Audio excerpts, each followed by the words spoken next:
નમસ્કાર, યલગાર ન્યૂઝમાં આપનું સ્વાગત છે। જોઈએ આજના મુખ્ય સમાચાર। બ્રેકિંગ ચૂંટણીના પરિણામ બાદ ભાજપની હાર બાદ વિવાદ। છોટાઉદેપુર જિલ્લા પંચાયતની મોટી સડલી બેઠક પર આમ આદમી પાર્ટીની જીત। ભાજપના ઉમેદવારની હાર થતાં ધમોડી ગામમાં નવીન બનેલ આરસીસી રોડને તોડી નાખતા અવરજવરમાં વિક્ષેપ। ભાજપના નેતાઓ અને કાર્યકરોએ ગામમાં ઊભો કર્યો હતો ડર, તેવું ગામ લોકોનું કહેવું। ચૂંટણીના પરિણામ બાદ જેસીબી સાથે કેટલાક લોકો હાથમાં દંડા લઈ આવ્યા હતા, તેવું ગામના લોકોનું કહેવું। ગામના એક મકાનના ઓટલા પણ તોડ્યો। તાલુકા ભાજપ પ્રમુખે આક્ષેપોને પાયાવિહોણા ગણાવ્યા।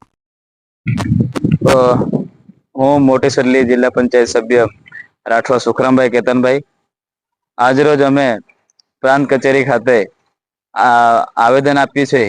જેઓ ભારતીય જનતા પાર્ટીના કાર્યકર્તાઓ અને નેતાઓ દ્વારા ધમોડી ગામના લોકોને જે હેરાન કરવામાં આવે છે અને એમને ધાક ધમકી આપવામાં આવે છે, તો અને ત્યાં જે બે ફળિયાને જોડતો જે આરસીસી રોડ છે એ પણ તોડી પાડવામાં આવે છે।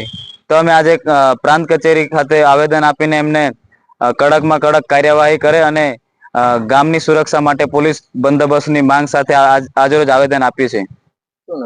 રાઠવા સુખરામભાઈ કેતનભાઈ। હવે એ મને જાણવા મળ્યું ત્યાં સુધી એવું છે કે એમની પોતાની માલિકીની જમીનની અંદર રસ્તો નીકળેલો છે ને એ લોકોનો કંઈક પારિવારિક મામલો છે એવું મને જાણવા મળ્યું છે।